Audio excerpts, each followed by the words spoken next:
Le 17 octobre, l'unité de renseignement sur les menaces de Google a fait une annonce choquante.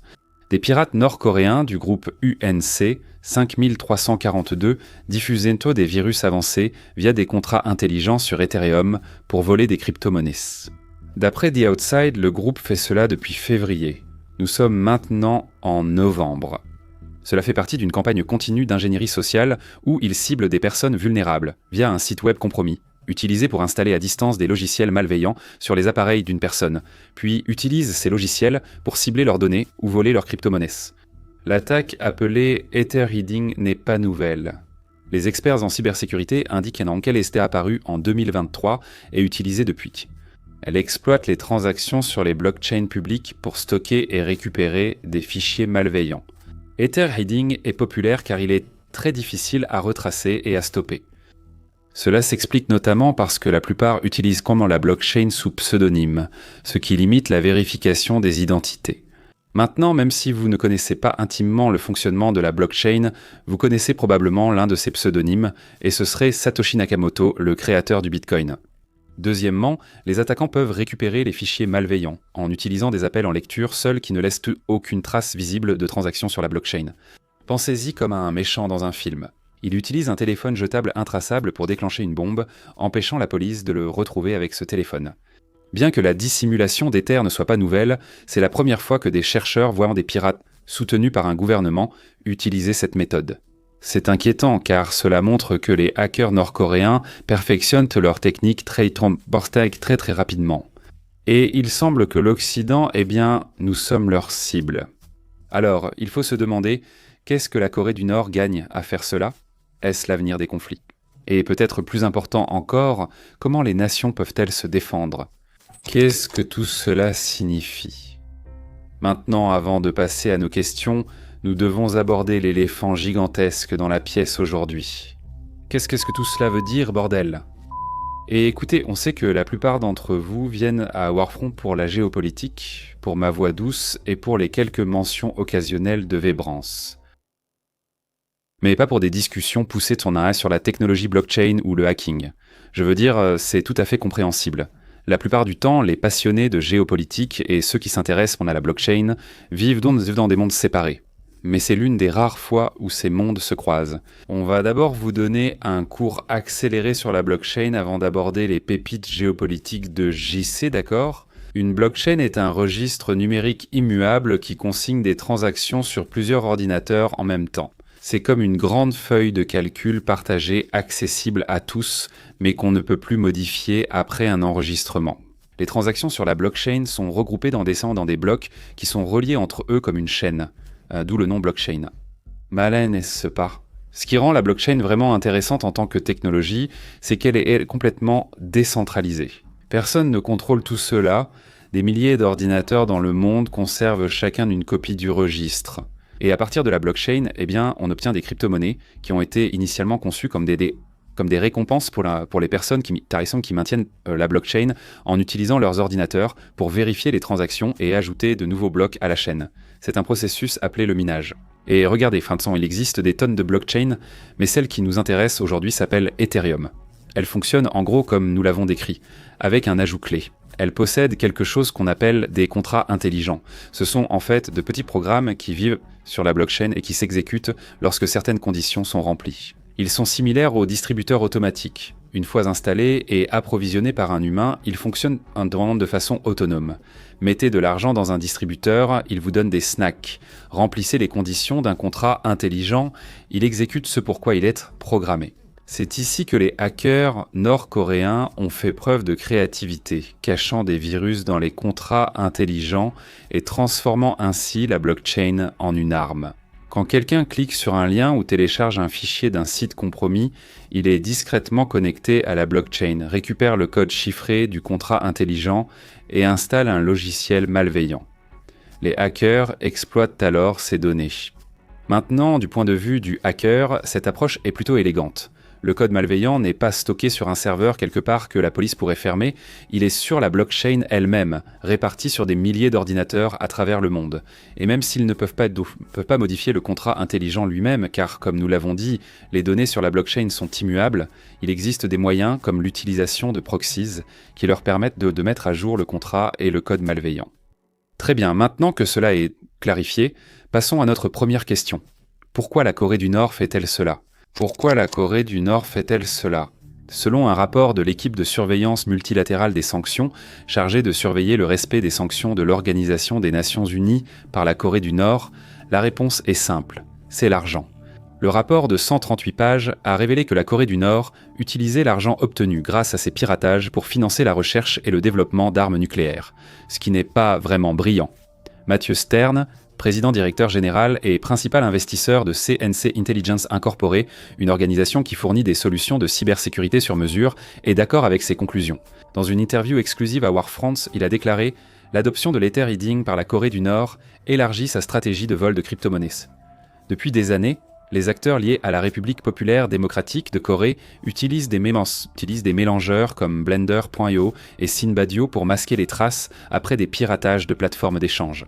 Ils passent maintenant à la vitesse supérieure en utilisant la blockchain elle-même dans le cadre de leurs attaques. Leur objectif n'a pas changé. Ils continuent de convertir les actifs volés en devises fortes pour financer des programmes d'armement. Mais l'infrastructure qu'ils utilisent pour leurs opérations est bien plus résistante aux perturbations.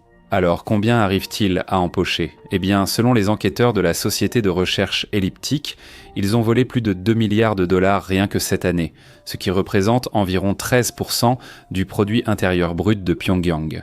Ils ont au total dérobé plus de 6 milliards de dollars depuis le début du programme. Le poids de ces revenus dans le produit intérieur brut de la République populaire démocratique de Corée montre à la fois la compétence des hackers et l'impact sévère des sanctions sur l'économie nord-coréenne. Selon la revue Nature, plus de 60% de la population vit dans une pauvreté absolue, avec des revenus insuffisants pour couvrir les besoins essentiels. D'après le Borgen Project, la plupart des travailleurs nord-coréens gagnent 2 à 3 dollars par mois. L'Institut coréen d'Amérique indique aussi que le won a perdu plus de la moitié de sa valeur en un an à cause de l'inflation. Kim Jong-un lui-même a reconnu cette réalité, affirmant que le gouvernement était capable de fournir même les produits de première nécessité, comme les denrées alimentaires, les provisions et les biens de consommation à ses citoyens. Ce sont des chiffres frappants, et ils aident à illustrer pourquoi la Corée du Nord mise tout sur le piratage informatique. Cela montre pourquoi il serait très difficile de les arrêter. Outre l'argent, la Corée du Nord attaque aussi pour afficher la puissance de Pyongyang. Hormis sa bombe nucléaire, ses forces conventionnelles sont peu remarquables. Les analystes jugent les armes nord-coréennes vieillissantes et inefficaces. Leurs troupes, bien que nombreuses, vendraient leur équipement pour acheter de quoi manger. En raison de sanctions économiques paralysantes et de la priorité donnée au programme nucléaire, Pyongyang n'a pas pu investir dans son armée autant que voulu par le régime. Plutôt que de renforcer ses armes conventionnelles, la Corée du Nord a opté pour les cyberattaques, selon Kim Jong-un.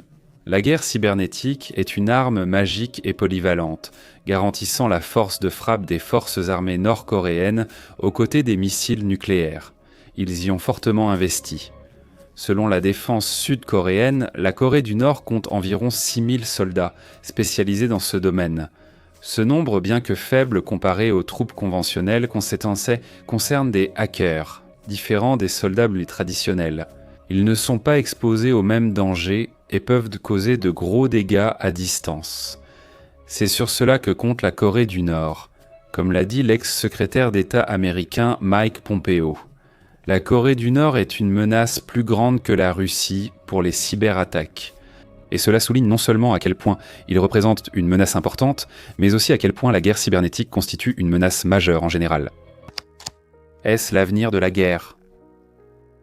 La réponse courte est oui, les actions de la Corée du Nord ne se produisent pas isolément. Ces attaques coïncident avec l'intensification par la Russie de sa guerre hybride contre l'Europe, alliant cyberattaques et désinformation sophistiquées, comme lors des récentes élections en Moldavie. Au-delà de cela, des navires espions russes cartographient les câbles sous-marins dans la mer d'Irlande. Cela pourrait paralyser les communications Internet et énergétiques à travers l'Europe si ces câbles étaient coupés lors d'une crise. La Chine a également sa propre version de ce type d'opération, le gouvernement américain ayant récemment affirmé que Pékin exploite un écosystème Akata, générant des dizaines de millions de dollars de revenus.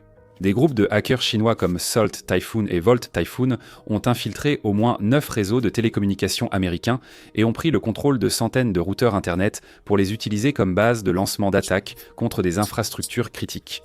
En Asie, Taïwan a subi le plus gros de ces attaques, des experts estimant qu'elle a fait face à 2,4 millions de cyberattaques par jour en 2024, soit le double du taux de l'année précédente. Ce qui est effrayant, ce n'est pas seulement l'ampleur. L'ancien chef de la National Security Agency, Tim Ho, a averti que la Chine ne cible pas ses systèmes pour la collecte de renseignements ou un avantage économique, mais pour s'assurer d'avoir un levier dans un futur conflit autour de Taïwan. En cas de conflit, ils souhaitent que les Américains soient absorbés par leurs infrastructures défaillantes. Usines d'eau hors service, pannes électriques, réseaux de transport en crise. Et cela devient la nouvelle norme. La cyberguerre est passée d'un outil complémentaire à une arme principale pour les nations réticentes à s'engager dans des combats physiques. Cela change fondamentalement le calcul de la dissuasion. Pendant la guerre froide, la menace de destruction mutuelle assurée maintenait les puissances nucléaires sous contrôle. Mais la cyberguerre évolue dans un domaine si différent, où l'attribution reste difficile, la riposte complexe et les règles d'engagement encore à définir. Quand des pirates nord-coréens volent des crypto-monnaies, est-ce un acte de guerre, d'espionnage économique ou un vol ? La réponse varie selon l'interlocuteur. Cette ambiguïté rend la cyberguerre attrayante pour les États voyous. La communauté internationale a peu de moyens d'y répondre. Davantage de sanctions nuiraient à l'économie nord-coréenne, les poussant à chercher d'autres revenus.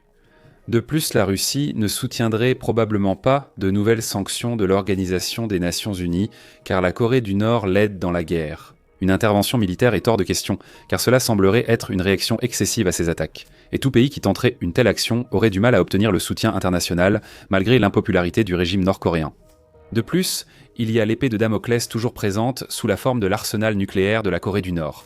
Si un pays envahit la Corée du Nord, il est presque certain que Kim utilisera ses armes nucléaires. Alors, que peuvent faire les nations, non seulement pour répondre à ces attaques lorsqu'elles se produisent, mais aussi pour se protéger elles-mêmes et protéger leurs citoyens ? Défense. Selon Mathieu Stern, il faut plus de coopération internationale. Il cite les progrès des cellules de renseignement financier, FanCEN et Interpol pour la traçabilité et le gel des avoirs. Mais il manque un cadre unifié et rapide pour identifier et supprimer les artefacts malveillants sur la blockchain, comme les indicateurs de compromission de portefeuille et les adresses de contrats malveillants dans différentes juridictions. La coordination par les agences internationales est essentielle contre des menaces comme l'Ether, mais une base mondiale cachée de portefeuilles malveillants aiderait. La République populaire démocratique de Corée profite des délais blanchissant via mixeurs, bridge et courtiers over-the-counter plus vite que la coopération actuelle ne réagit.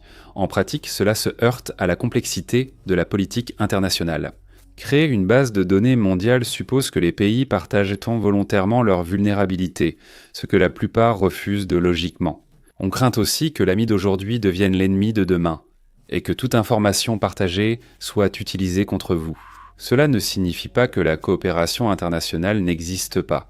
En 2016, l'OTAN a affirmé que des attaques hybrides contre un membre pouvaient entraîner l'article 5. En 2022, ses dirigeants ont aussi approuvé des mesures complètes et adaptables contre les menaces hybrides. L'Organisation des Nations Unies a récemment adopté la Convention sur la cybercriminalité qui, malgré l'opposition de certains critiques dénonçant un langage trop vague, pourrait faciliter la coopération internationale dans l'application des lois contre la cybercriminalité. Au moment où j'écris ces lignes, le traité n'est pas encore en vigueur, mais une cérémonie de signature est prévue du 25 au 26 octobre au Vietnam. Après la cérémonie, chaque État de l'Organisation des Nations Unies décidera s'il ratifie le traité, qui doit l'être par au moins 40 pays pour entrer en vigueur. En plus de la coopération internationale, les gouvernements préparent leur propre plan contre ces attaques. Aux États-Unis, l'Agence de cybersécurité et de sécurité des infrastructures, ou Agence de cybersécurité et de sécurité des infrastructures, a élaboré un plan stratégique pour faire face aux attaques et réduire les vulnérabilités des infrastructures clés. La Garde nationale a également lancé un programme pilote pour renforcer les défenses locales contre les cyberattaques.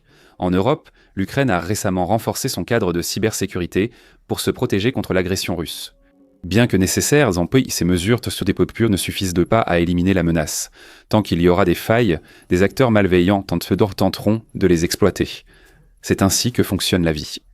Ce que ces mesures permettent, c'est de rendre les attaques plus difficiles, plus coûteuses et plus susceptibles d'échouer. Et lorsqu'elles se produisent, ces mesures garantissent tant que les dégâts en dos sont limités et que la récupération est rapide. Parfois, c'est tout ce que vous pouvez faire. Merci d'avoir regardé.